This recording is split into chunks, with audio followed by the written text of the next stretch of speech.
মেয়েগুলা বেপরদা চলছে, এই মেয়েগুলার বিয়ে দিতে গিয়া বাপের যৌতুক দেওয়া লাগে।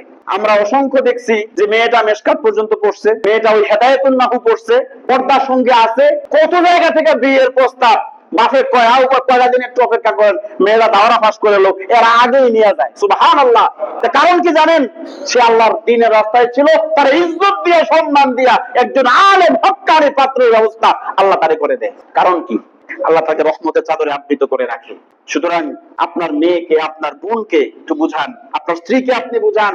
আর মা বোনদেরকে বলি, যদি আপনার স্বামী আপনার ওই পার্লারে সাজাইয়া রাস্তায় নামাতে চায়, আপনি আপনার স্বামীর আদেশ অমান্য করেন। তার আনুগত্য করা আপনার উপরে আবশ্যক, কিন্তু এমন কোন আনুগত্য কোন আল্লাহর বান্দা করতে পারবে না যে আনুগত্য করতে গিয়ে হুকুমের খেলাফ হয়।